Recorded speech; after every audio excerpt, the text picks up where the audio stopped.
Good evening, everyone. Thank you for joining us. We are really pleased to have two exceptional panelists and our wonderful host, Hatim Husain, to help lead in a wonderful discussion on the management of early stage non-small cell lung cancer.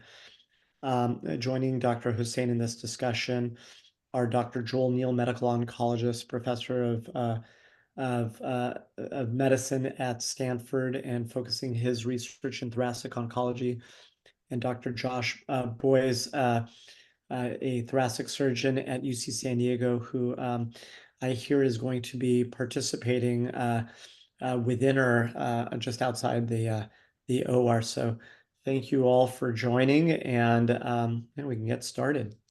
We are going to be recording this event, so we can get started and go from there. If anyone and just some housekeeping, if anyone has any questions, feel free to put them through the chat, and we'll address the question and open it up to the audience as well to participate verbally. So go ahead, Dr. Husain. Thank you. Thank you, Dr. Lashkari. And it really is a pleasure to be here and really have this nice discussion on early stage lung cancer with Dr. Neal and Dr. Boys, and really kind of emphasizing this component of a multidisciplinary team. I think the early stage of lung cancer has really become defined by multidisciplinary involvement. And I think that some of the important considerations that we'll be going through really are ones that require, the whole integration of the team and participation of the team. So before we get started, actually, I may actually just take this opportunity to say that we're going to start with a case, and then we're going to go into some of the trials that have been looking at a multimodality therapy in early stage disease. But before we get there, actually, Joel, I'd like to kind of just ask your opinion about a couple of things, just to even learn, how at Stanford you guys are building the teams and kind of working within a multidisciplinary team.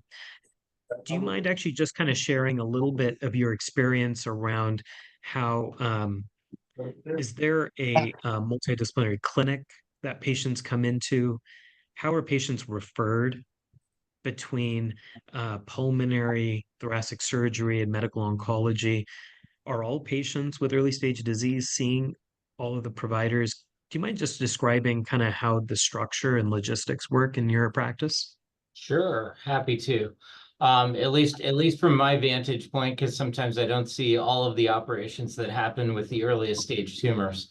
About 2 years ago, we initiated a process with people called nurse navigators. So, for the prior 12 years that I was at Stanford, basically patients would get referred by whatever system into medical oncology, surgery, et cetera.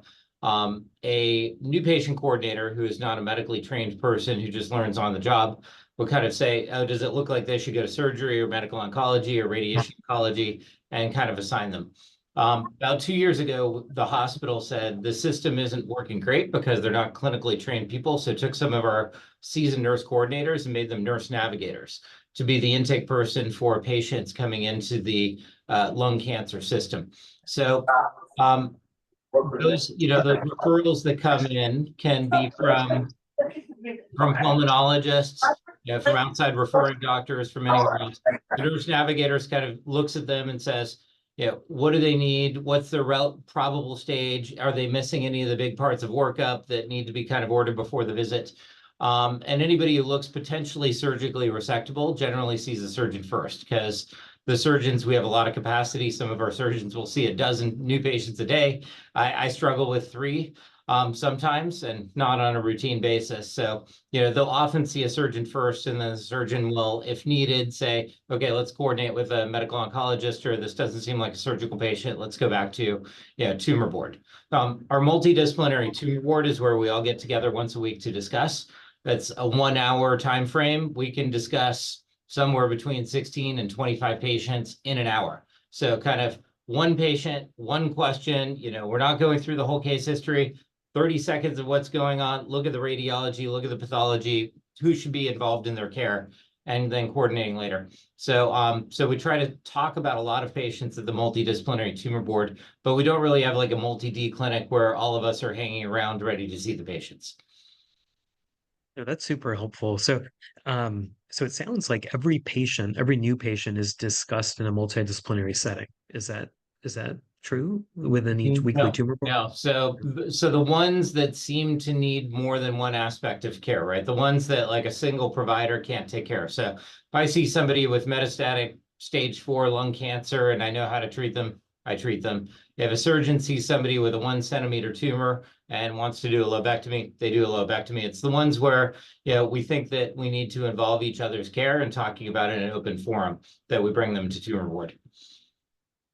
That's really great, actually. And I think this is really a core concept because as now some of the the agents and multidisciplinary care in the early stages being defined, how efficiently are patients able to kind of get in to see multiple providers? It's really kind of becoming an unmet need. Dr. Lashkari, I may ask actually you, and in your practice, working in a community practice in this way, how difficult is it for you to get a thoracic surgeon's input? Kind of how quickly does that happen? Are Yeah. surgeons kind of acting in silo versus medical oncologists versus radiation? Is there, how's that working out? I think that in the community, it takes discussion, and I think in the case where I work, I try to present as very similar to Dr. Neal. If a patient comes in, has metastatic disease, there's no role for, let's say, surgery or radiation. In those situations, the only reason I might bring up such a patient is if there's a question regarding additional management, whether it's radiation, whether it's considering a trial, and I want to get other people's viewpoints on management. But if for the kind of clear-cut patients, they're not necessarily presented. But I do think in the community, it takes effort to try to put together, get the patients referred to where they need to be. I think in my situation, I try to work with high quality people who are multidisciplinary in their approach, because as we're talking about today, I think it's inappropriate for a patient who a patient may want, for example, surgery and want to be seen by a CT surgeon and undergo surgery. But if they have a bulky disease, if it looks like being evaluated in a multidisciplinary clinic and perhaps being treated in a neoadjuvant fashion is recommended, those are the situations where these patients are referred to medical oncology, and we generally will discuss those patients. It takes work, but not all patients are presented at tumor board. Oftentimes, our tumor boards are not weekly. Our thoracic tumor boards are probably every 2 to 3 weeks, depending on the number of cases we're about to discuss. So it's work. Yeah. It's not as streamlined as certainly academic centers. No, it's super helpful to hear that, and also kind of really commendable, actually, that to kind of ensure efficient and high quality care, putting in that extra effort to kind of make sure that, the communications are all, are all aligned, I think is helpful. I can maybe speak for Dr. Boyes and myself, actually, that what's nice about our clinic is we literally are 2 pods away from each other, like or a pod away from each other, where if we have a patient in real time, actually, I can go and walk down the corridor and see if Dr. Boyes is available to kind of come and see the patient there in real time. And so that has worked out quite well. But I think a unique scenario where all providers are kind of in the same building, perhaps in the same clinical space, and imaging is, available to be able to really look at this. So I think, I think that is a reflection of the fact that, we all practice in a little bit of unique settings, and we all kind of, have, unique strengths and weaknesses too, in terms of how each setting is structured. So, Dr. Husain, But just to clarify, so are patients then seen in a multidisciplinary fashion? In other words, a patient that you see and Dr. Boyd see, the patient will see on the same day, both of you, and get recommendations right there? So that's something that's been happening a lot for patients. I mean, I can't say that happens for every single patient, but our surgeons are scheduled in clinics, firstly in the same building. Secondly, we have an area that is designated as the, clinical space for, multidisciplinary providers. And then second is that I think from the administrative level, in terms of schedulers and scheduling, there's a process to kind of try to align the visits in ways that are conducive so that patients can see the surgeon and the medical oncologist kind of in a close proximity of time and back to back even. Sometimes we even rely on sharing each other's rooms, to be able to get the patients in. I think a lot of this happens, and I'm trying to even for myself analyze how this actually kind of is functioning. I think it does require a little bit of mutual kind of cooperation and understanding from each of the providers. Even if it's systematized, I think it'll only work if the providers are, you know, kind of, kind of bending scenarios to kind of coalesce that to make it function. And so an example being like, I may have, a double booked patient or kind of not have a room. Dr. Boyce has a room, he's seeing the patient, may end up seeing the patient in his room, and then going forward and kind of maintaining my, clinical space and, things like that. Perhaps we have even some of the staff, like meaning nursing staff, crossing the lines where, our nurse may order a PET scan or a PFTs, for the patient where, that may have been part of the recommendation set of Dr. Boyce. So I think that along those lines, I think it does require a little bit of, you know, um, understanding, and cooperation in terms of the working space to be able to achieve this. But I think now more than ever, that layer of cooperation and relationship building across disciplines is more necessary. And I mean, not that it wasn't necessary before, but I think just, even more amplified.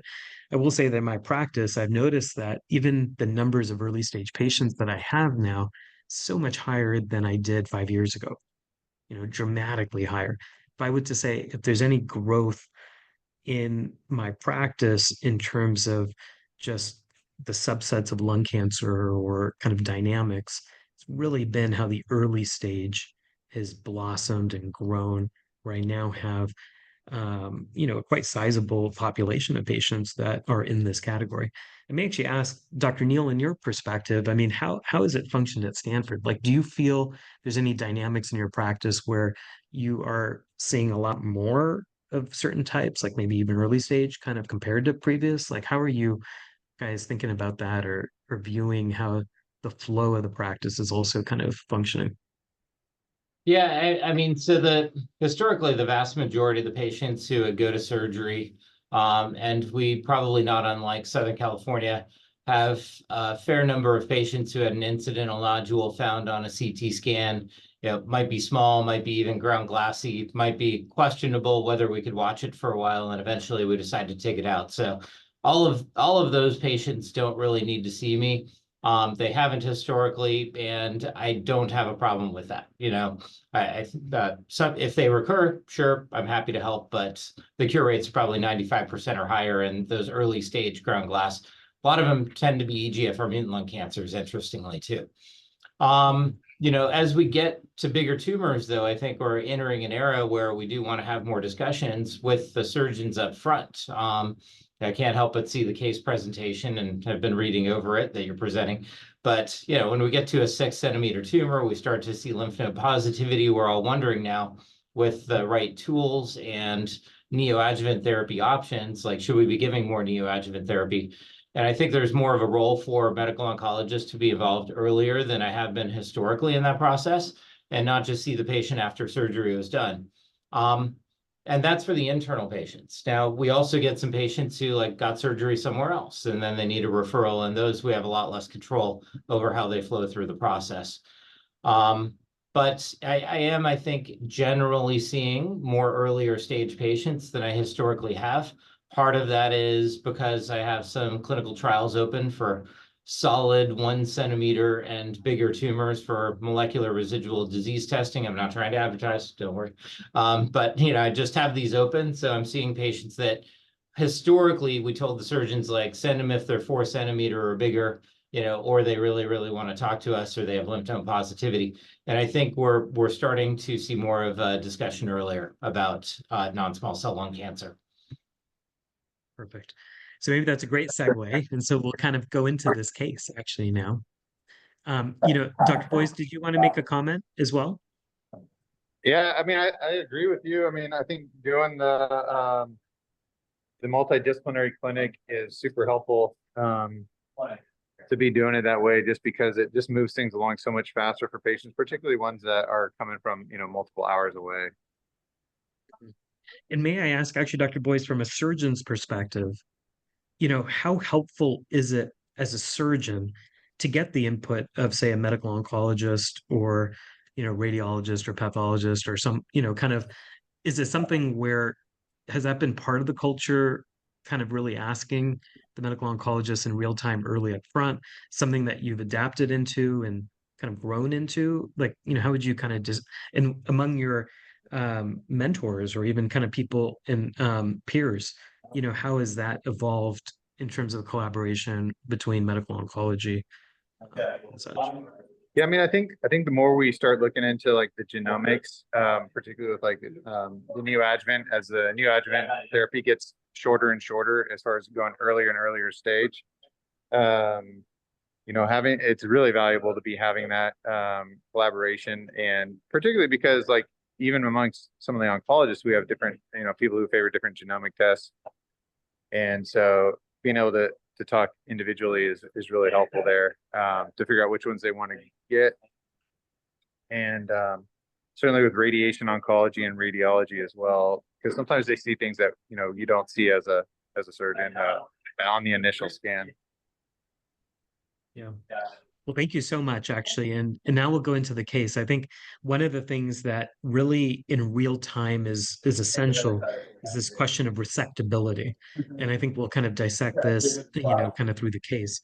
So this is a 58-year-old smoking patient with 30-pack-year smoking history, quit 2 years ago, was asymptomatic, but on a chest X-ray had was noted to have a right middle lobe lung opacity.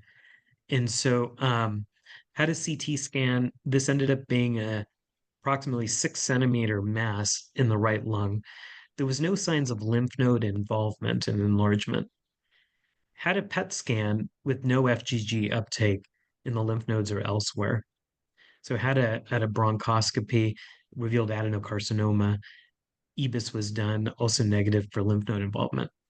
Dr. Boyce, I may actually ask you if I'm able to, is to kind of say this scenario of a mass this size, 6 centimeter, how likely or unlikely is it to have negative lymph nodes in your experience, seeing these patients? Is it something where you would have expected this patient to have lymph nodes? How much of the sampling do you think one needs to do to be confident of a result here in terms of?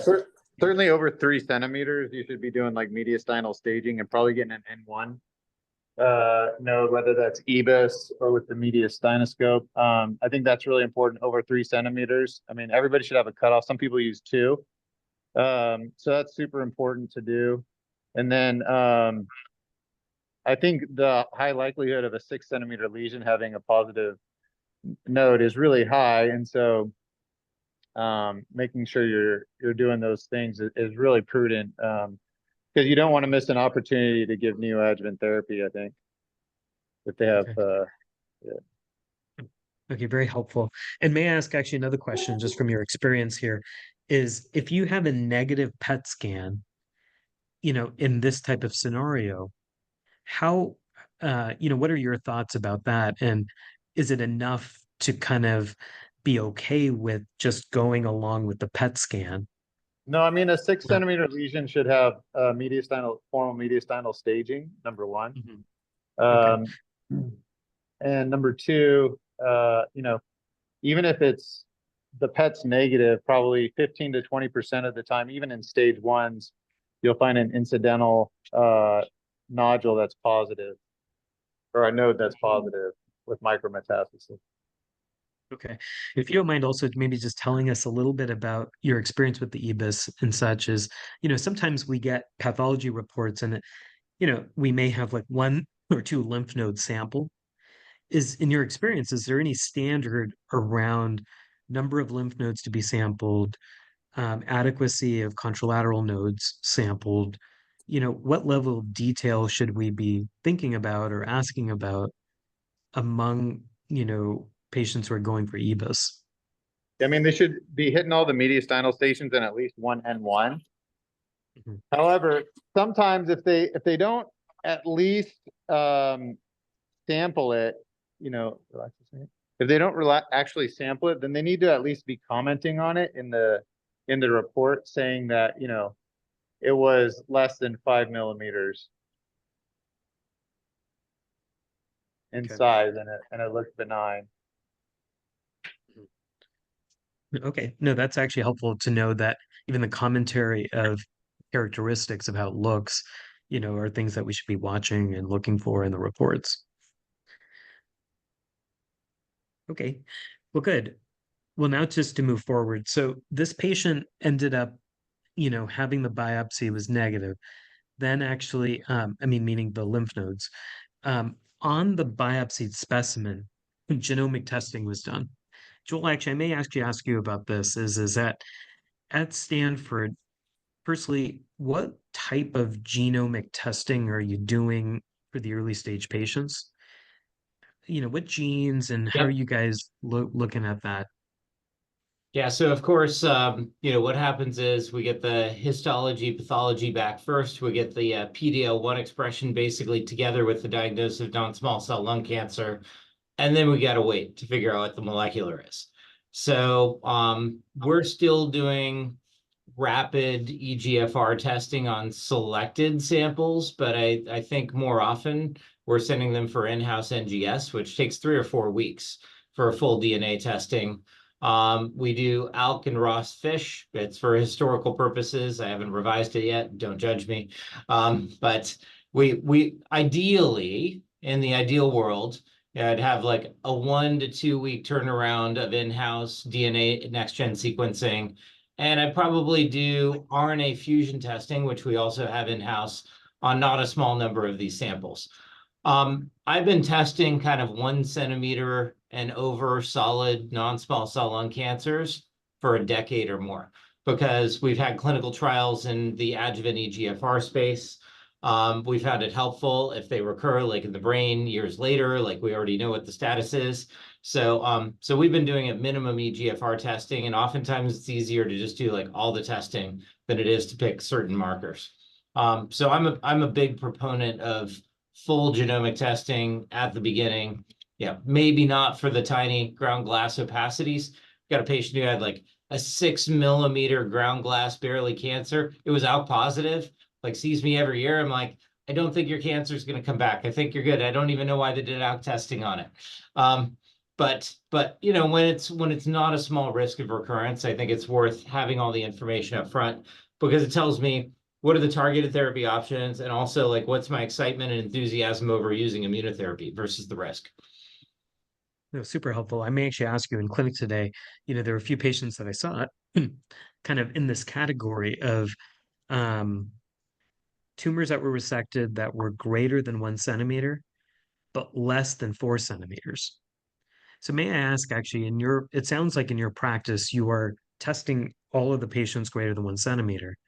But if you find an EGFR result for a patient with a 1.5 centimeter tumor, node negative, are you using that result to inform any adjuvant treatment or kind of consideration there? Or, what are you doing with that result?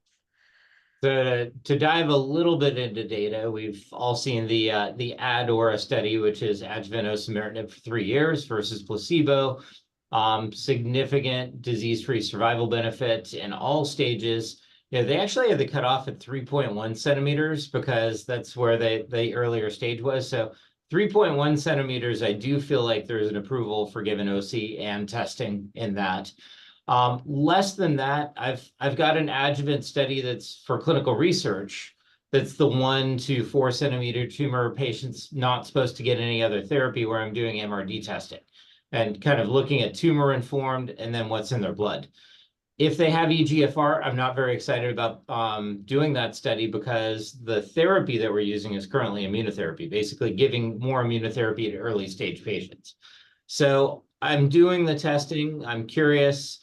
We are fortunate, and I know this is different in many communities, and up in ANCO, we talked about like differences in molecular testing, and oftentimes it's pushed by various insurers through various groups. We're able to do testing on most of our patients that we diagnose here, but I know that's not necessarily true nationwide.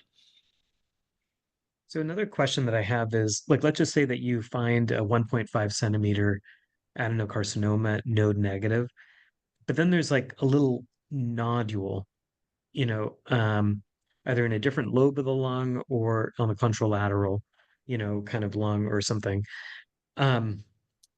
What is your threshold to be concerned about these types of scenarios? And do you ever kind of feel more inclined to kind of, in the effort to get access to medicines or such like that, kind of try to think about whether or not there's multiple nodules influencing your decision?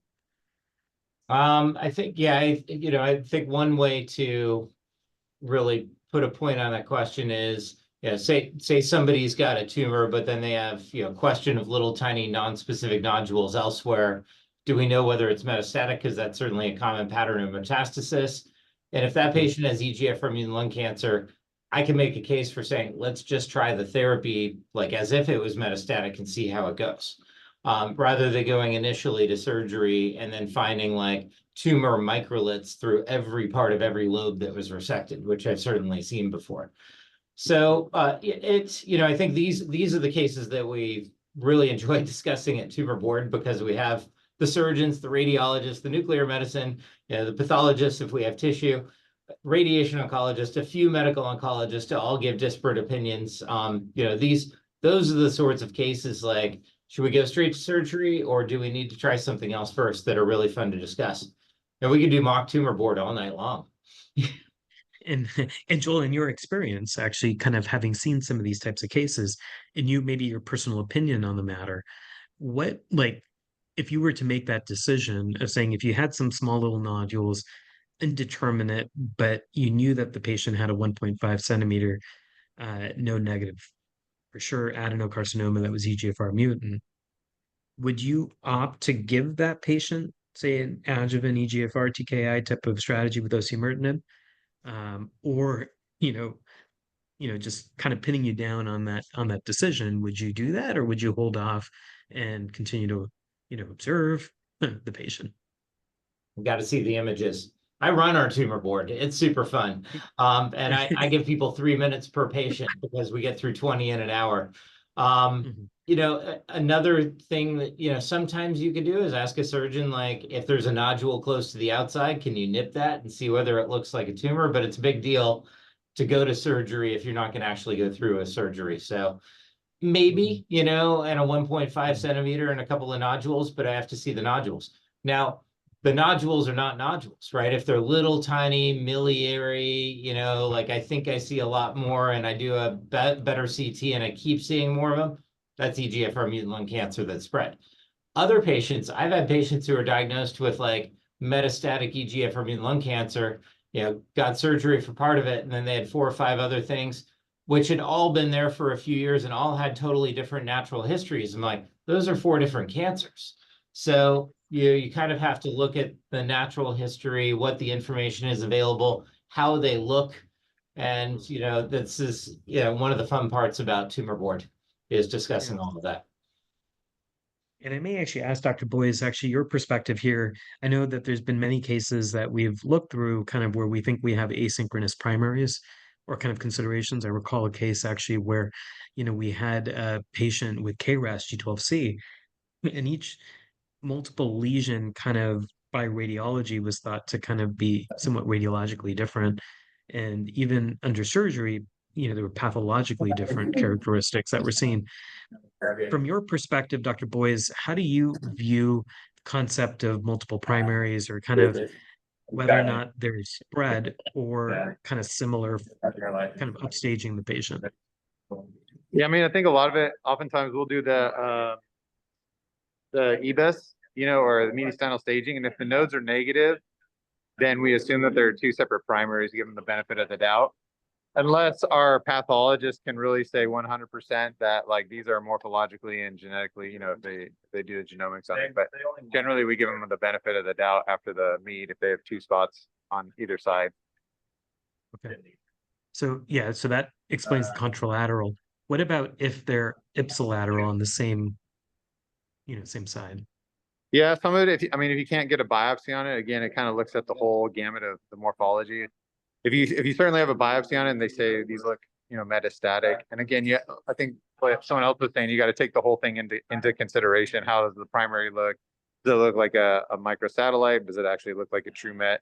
And if it's an intrapulmonary met, then it's usually within 1 centimeter of the primary lesion.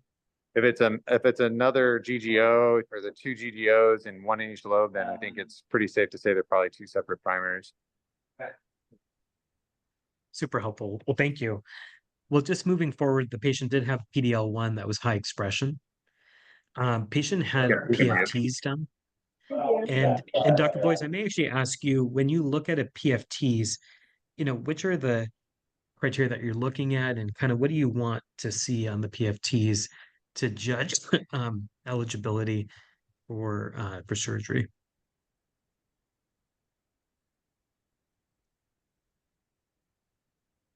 Dr. Boyes?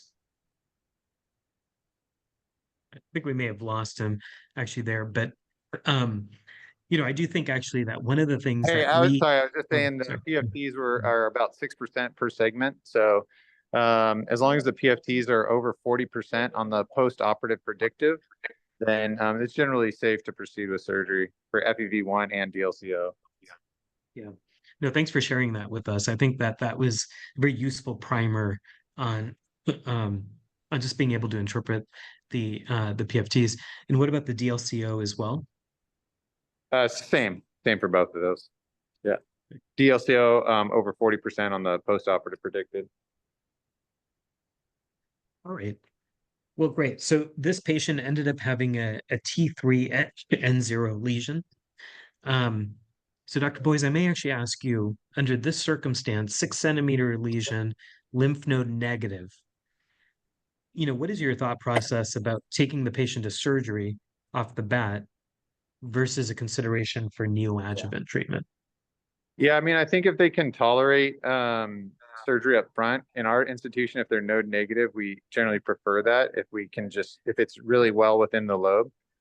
However, if there's someone who's frail and they may not get systemic therapy on the back end, like if they don't recover well enough from surgery, then I think giving upfront neoadjuvant therapy, if you want to give it to them in some form of their treatment, is prudent to do that before surgery. And then certainly if it's like crossing fissures or you think you might have to do a bilobe or anything, if you can do neoadjuvant to get it just to a lobe, that's also beneficial. That's great. Thank you. So, I think one of the considerations is sometimes this space is tough because we do also have an approval for neoadjuvant therapy in, stage 2 or higher. This patient had a right middle lobe 6-centimeter lesion. Is there anything about the location of that also kind of guides your decision about thinking through neoadjuvant versus, just taking the patient to surgery, then maybe offering adjuvant therapy afterwards? Straight. Yeah. So for 6 centimeters, I mean, again, like, at our institution, we've been giving them surgery first if they're node negative. But just based on the site, I mean, that's what you're asking me, right? Like just based on size criteria? Size and location in the middle lobe, and Yeah, like I said, if it's well circumscribed within the lobe and you're not worried about, it crossing the fissures, then I think, doing surgery is reasonable. You could go either way on it. If it's crossing the fissures and you think you might have to do a bilobe or an extended resection, then probably neoadjuvant therapy is the better option.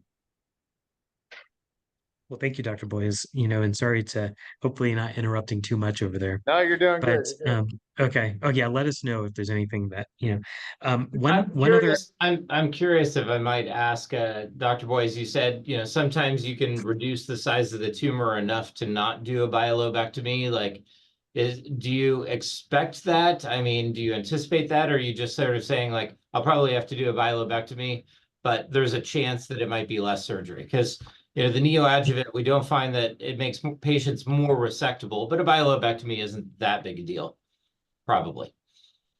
Yeah, I mean, if we think, if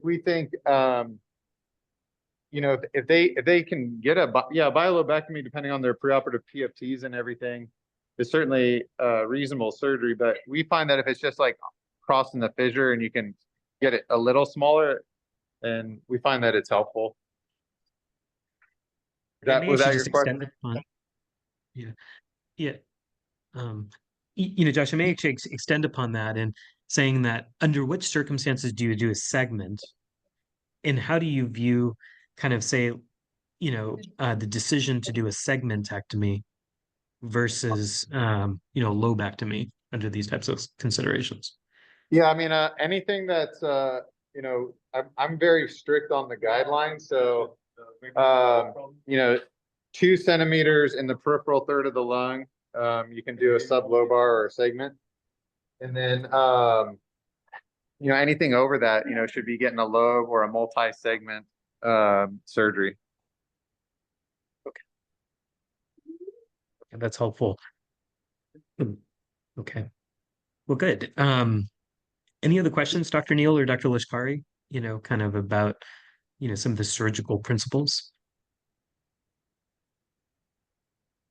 I had one question, and that was, it was going back to the accuracy of pathological testing of lymph nodes with EBUS. I mean, I've had maybe it's been because it's been more recent in my experience, but I've had a few patients for whom lymph nodes were biopsied by EBUS and were negative, and the patient was sent to surgery because it was felt that they had an early stage lung cancer and ended up having multi-station lymph node positivity. And it's just kind of challenging in those situations where I feel neoadjuvant therapy would have been a much better option. I guess my question is, are you guys seeing that also in your own practice? Do you sometimes interpret negative lymph node net sampling from EBUSs with a bit of a grain of salt? And do you potentially treat perhaps a little bit more aggressively if you think it's positive, even though by pathological testing, the lymph nodes are negative?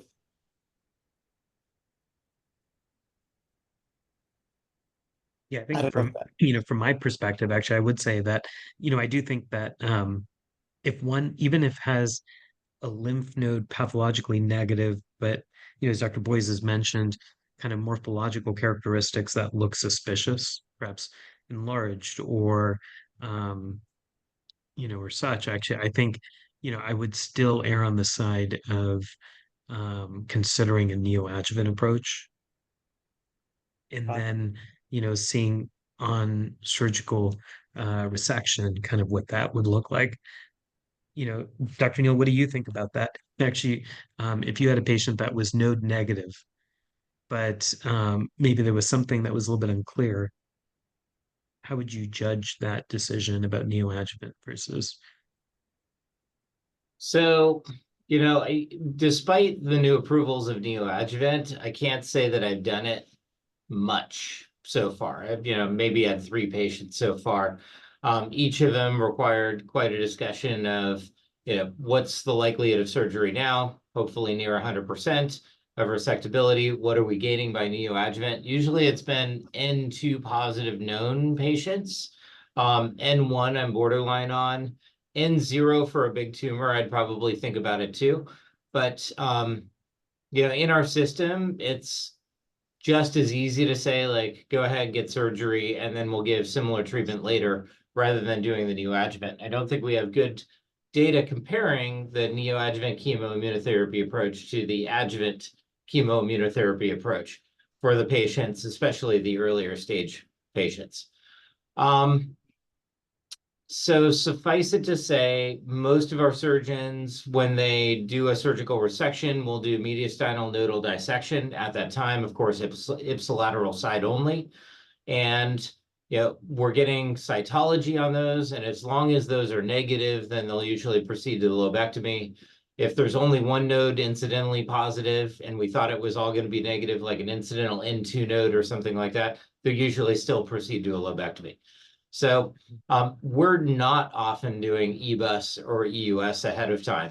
And that leaves us with less information if we have a patient that's just staged clinically by PET-CT, felt surgically resectable, and we give neoadjuvant. We don't really totally know what the nodal status was. And I acknowledge that. Yeah, I think that's, that's really interesting to hear. I think from an academic perspective, and I know Dana-Farber has kind of, or Mass Gen has kind of been, really advocating around this, is because the tumor is in place, having the immune therapy given while the tumor is intact rather than, resected may have a role in terms of antigen priming. There's data sets in melanoma preclinically actually showing that concept as well. So those are some points there. Dr. Boyes, I may actually ask you, speaking to Dr. Lashkari's question, is how often have you taken a patient to surgery up front, thought that the patient had node negative disease based on imaging and perhaps an EBUS, but then later post-surgery found to have lymph node positive disease requiring adjuvant therapy? Can you recall cases that you've seen in that circumstance?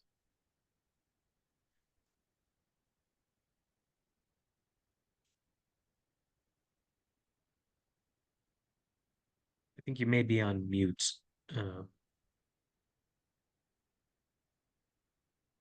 Yeah, I mean, that happens, statistically, that happens probably like 10 to 15% of the time. Surprise, in one.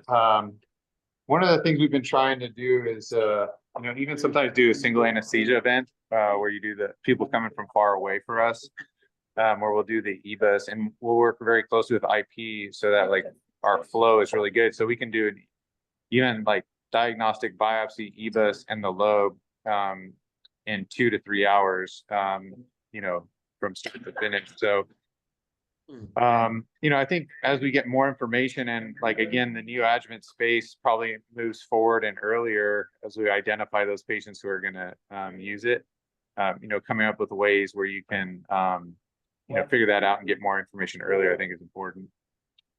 Yeah, no, that's fascinating actually, to be able to do the EBUS and then based on that in real time during one visit, do the lobe that same day seems kind of quite an advance compared to where we are right now.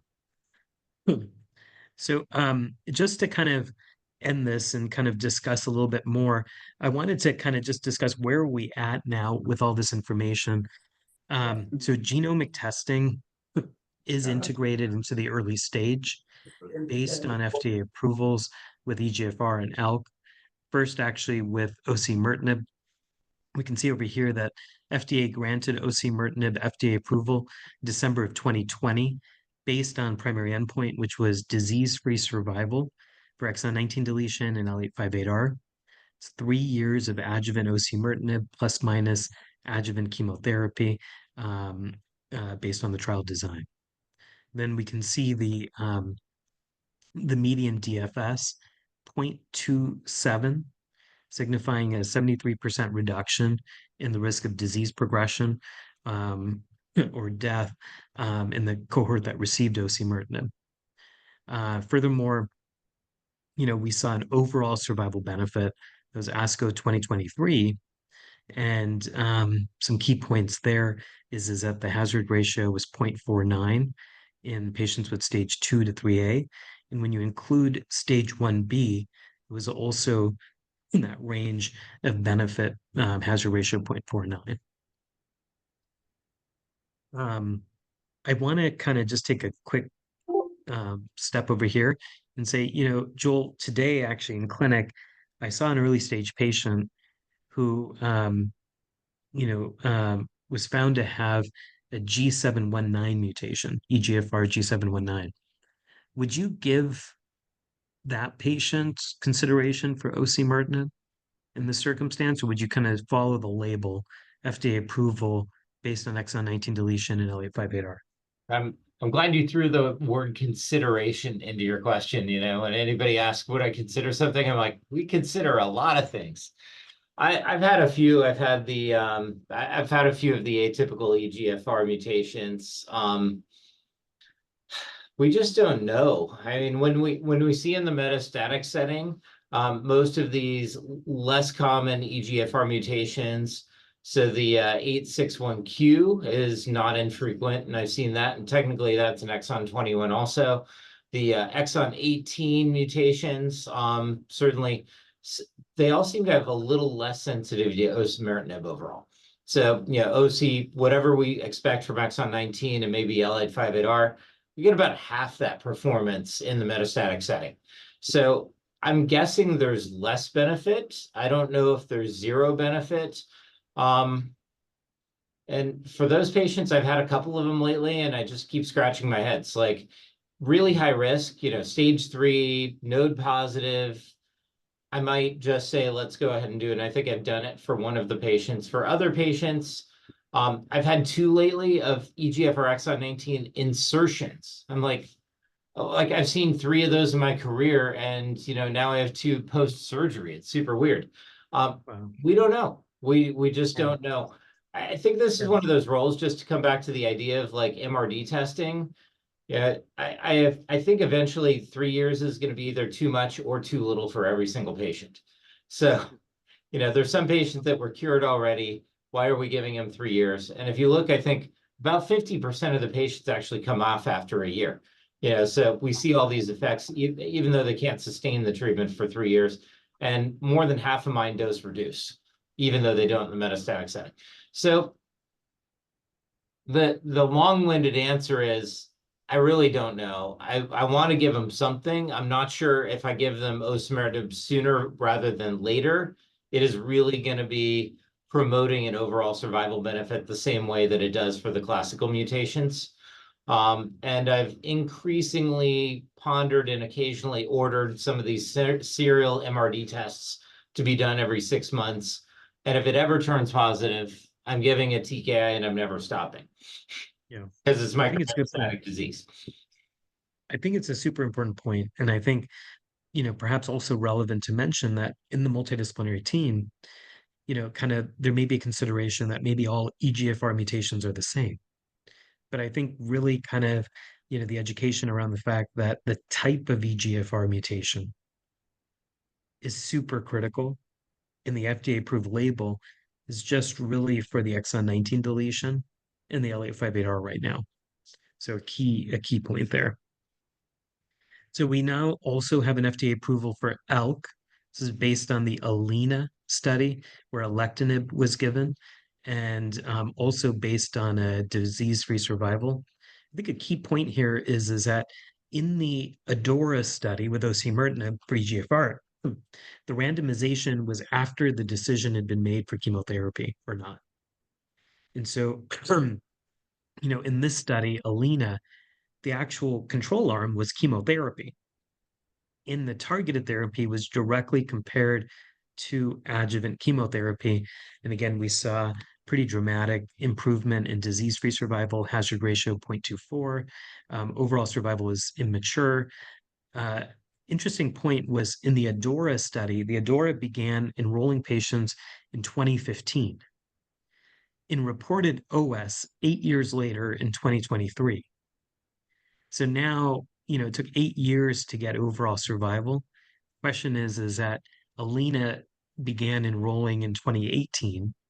When are we going to see overall survival data? And, do we have an interesting premise and precedent now where the approvals based on disease-free survival are really being, kind of done before overall survival reports? And we saw that with the DORA as well. So we have consideration for adjuvant immune therapy. First was atezolizumab, got FDA approval in October 2021, and that was approval dependent on PD-L1 expression, where it was stage 2 to 3A non-small cell lung cancer, PD-L1 greater than or equal to 1%, based on the IMpower 010 trial. And then we got adjuvant pembrolizumab, and this was based on the Pearls Keynote 091 study, which included stage 1B to 3A following resection and platinum-based chemotherapy, and it was irrespective of PD-L1 status. Those were the adjuvant studies. Now the neoadjuvant, the first actually nivolumab with Checkmate 816, and this was a phase 3 study, led to the FDA approval of nivolumab, 3 cycles of nivolumab. Importantly, EGFR and ALK mutation patients were excluded, and it included resectable stage 1B to 3A. And, we can see the event-free survival, which was the primary endpoint, and then the overall survival still immature at this point. We did see at ESMO 2023 the overall survival data for the Keynote 671, which was perioperative pembrolizumab. And again, this is 4 cycles of chemotherapy and immune therapy with pembrolizumab, surgery, and then if patients had received the neoadjuvant immune therapy, continuation of the immune therapy in the adjuvant setting. And that was for 1 year afterwards.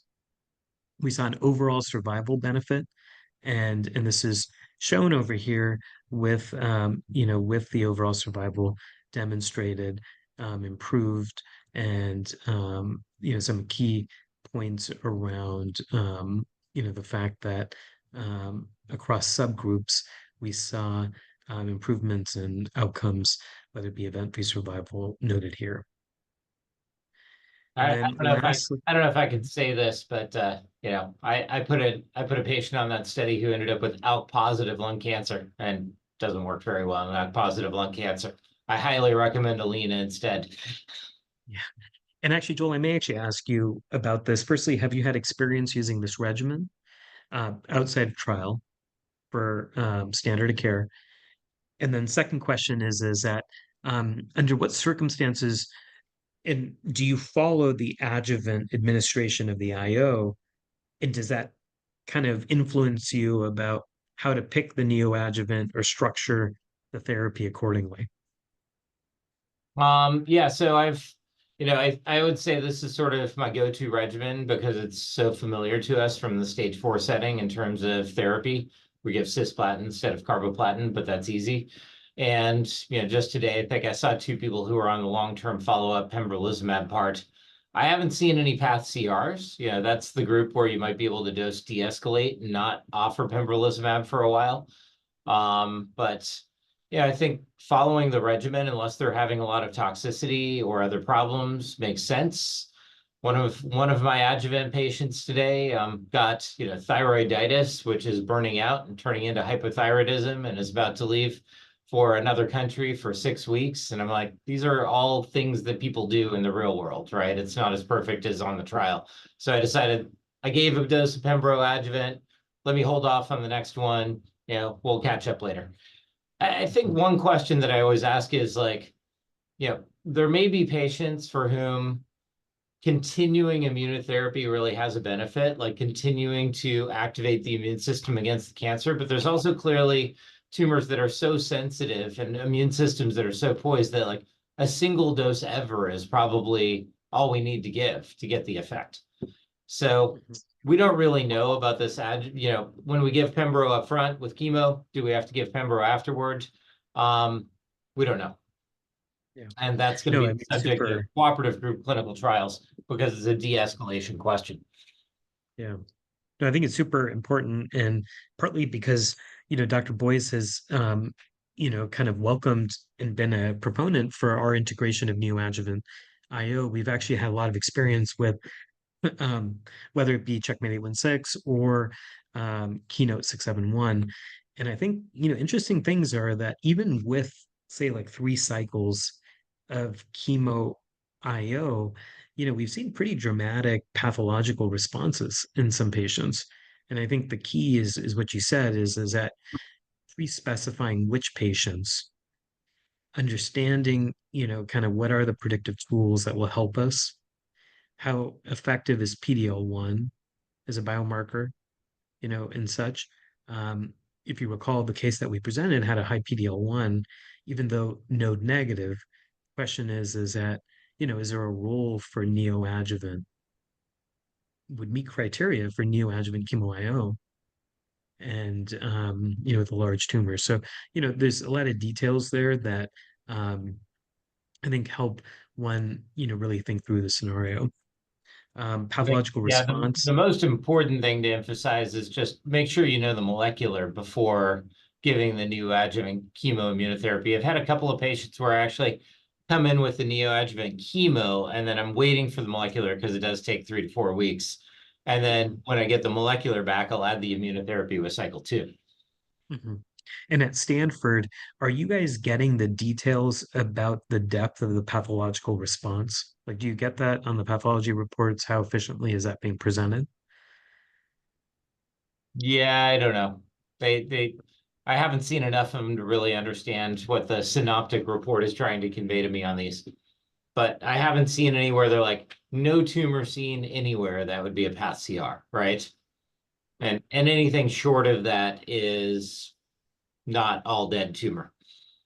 I think, they've done, I can't remember who's done this, but, path CR rates as endpoints doesn't seem a very reliable biomarker. And breast cancer. I think the FDA is coming down and saying, you need something a little bit more reproducible than this. It's hard to reproduce because it is variable depending on the pathologist, what they look at. They can't look at every single cell and every single specimen. Mm-hmm. Yeah, I think the jury's still out, and we'll see. Maybe at ASCO there'll be more data about that specific point. I do recall seeing some abstracts, kind of in this regard. Dr. Lashkari, one point I wanted to ask you is in the community, if you have patients who are getting neoadjuvant therapies, are you getting that detail as well about pathological response, uh, in the surgical reports that you may be seeing from lung cancer? Yeah, it's a good question. I've had one case where, I had to request, or I had to ask the pathologist what level of, they didn't comment, let's put it this way, they didn't comment on, treatment effect as much as I would have liked on their initial assessment. And then subsequently they went back and mentioned the gentleman didn't have a path CR, but there was definitely a treatment effect that was noted. I think that the challenge here is that you're going from a you're going from a clinical assessment, oftentimes, with perhaps a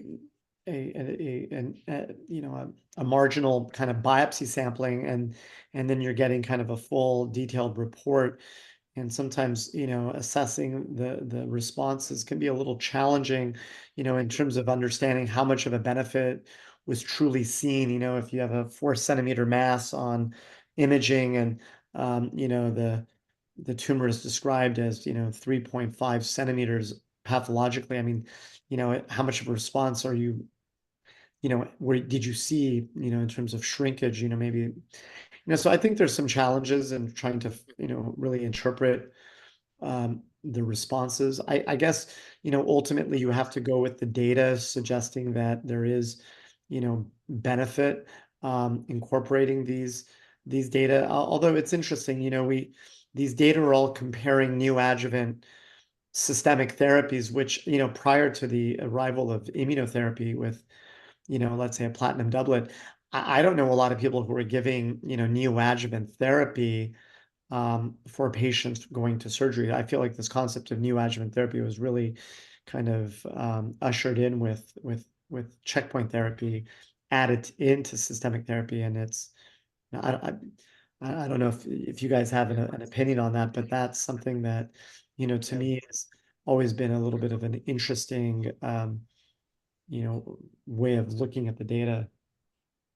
No, I agree with you. And I think it's in some ways been super illustrative. Like I'll just, kind of tell you about a case that I had of a patient with melanoma who, ended up having this BRAF mediated melanoma, but a lung lesion that on biopsy was found to be adenocarcinoma.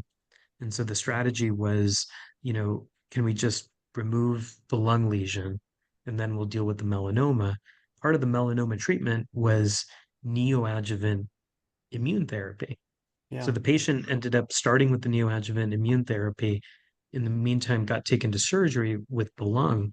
What we found is that firstly, also incidentally, the patient, like your patient, Joel, had ALK in the lung.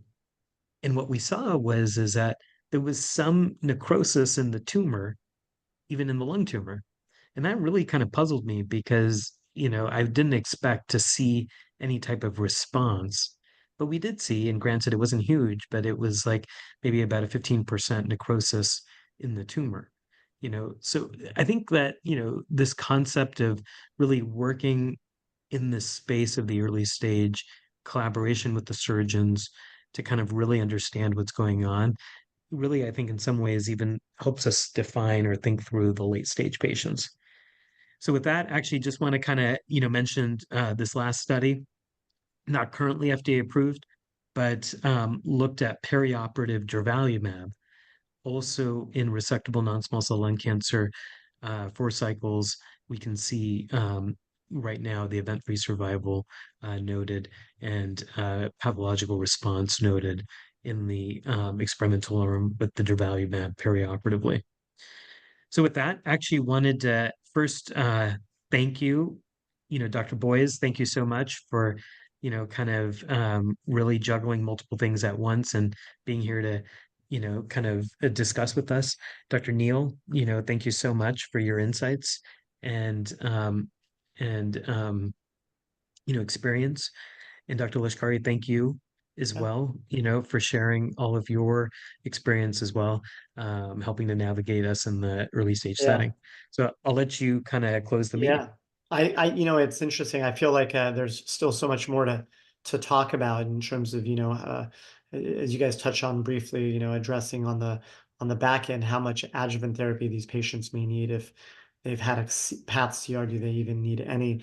The other thing that came to mind when you guys were discussing, management of these patients was the incorporation of, MRD testing and whether or not that is something that will be incorporated into clinical practice in the future. So I think there are a lot of questions that are still,